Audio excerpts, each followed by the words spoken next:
बिस्मिल्लाहिर्रहमानिर्रहीम। Numerical number 15 है chapter number 2 का। A load of 10 Newton is suspended from a clothesline. This distorts the line so that it makes an angle of 15 degree with the horizontal at each end. Find the tension in the clothesline. Given है कि एक क्लॉथलाइन है, एक धागा है और इस धागे के साथ 10 न्यूटन लोड लटका दिया गया है, सस्पेंड कर दिया गया है। जब इसके साथ 10 न्यूटन लोड सस्पेंड किया जाता है तो इसके दोनों एंड्स पे 15 डिग्री एंगल बनता है और हमने इस स्ट्रिंग, इस धागे के अंदर, इस क्लॉथ लाइन के अंदर जो प्रोड्यूस होने वाली टेंशन है वो कैलकुलेट करनी है। चूंकि दोनों साइड्स पे सेम एंगल बन रहा है इसलिए दोनों साइड पे टेंशन की वैल्यू भी सेम होगी, इसलिए सिर्फ हम एक वैल्यू कैलकुलेट करेंगे। तो वेट की डायरेक्शन नीचे की तरफ है, W is equal to 10 newton.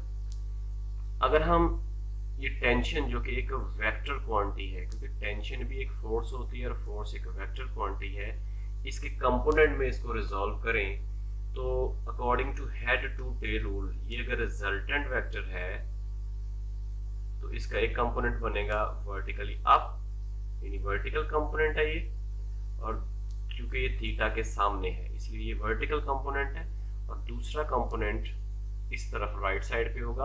अगर right head to tail rule देखें तो ये वर्टिकल प्लस हॉरिजॉन्टल कंपोनेंट, और ये है हमारे पास रिजल्टेंट कंपोनेंट, रिजल्टेंट वेक्टर, और ये आ जाएगा t साइन ऑफ थीटा, और ये वाला कंपोनेंट आ गया t कॉस ऑफ थीटा, और थीटा यहाँ पे 15 डिग्री है। इन दिस सिमिलर वे हम लेफ्ट साइड पे भी सेम कैलकुलेशन करेंगे। तो ये ग्रीन लाइन में जो नजर आ रहा है ये इसका वर्टिकल कंपोनेंट है और इस तरफ इसका हॉरिजॉन्टल कंपोनेंट है, और ये वाली लाइन जो है ये वेक्टर रिजल्टेंट कहलाएगा। तो इसके कंपोनेंट्स की वैल्यूज भी आ गए t साइन ऑफ 15 डिग्री और ये horizontal t cos of 15 degree. अगर आप देखें तो ये वाली t कॉस ऑफ 15 डिग्री और ये भी t कॉस ऑफ 15 डिग्री है, लेकिन मैग्नीट्यूड तो दोनों की सेम है, लेकिन अगर दोनों की डायरेक्शन देखी जाए तो इसकी डायरेक्शन लेफ्ट साइड पे है और इसकी डायरेक्शन राइट साइड पे है। दोनों मैग्नीट्यूड में इक्वल हैं लेकिन डायरेक्शन में ऑपोजिट होने की वजह से एक दूसरे को कैंसिल करेंगे।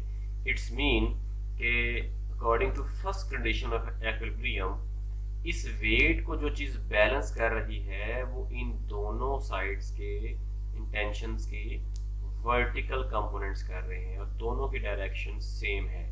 चूंकि दोनों की डायरेक्शन सेम है इसलिए इन दोनों का सम यानी t sine of 15 and t sine of 15 10 newton के इक्वल आएगा, यानी वेट के इक्वल। तो ये मैंने फार्मूला लिखा, इनकी वैल्यूज लिख दी, t sine of 15 degree plus t sine of 15 degree is equal to 10, और ये आ जाएगा 2t sine of 15 degree is equal to 10। ये 2 इधर आके डिवाइड करेगा 10 को और ये आ जाएगा 5। अब यहाँ से साइन 15 t के साथ मल्टीप्लाई हो रहा है, 5 के नीचे आके इसको डिवाइड करेगा और साइन 15 की वैल्यू आती है 0.259। जब हम इसको सॉल्व करेंगे तो हमारे पास आंसर आएगा 19.3 न्यूटन, यानी इस t की वैल्यू 19.3 न्यूटन है।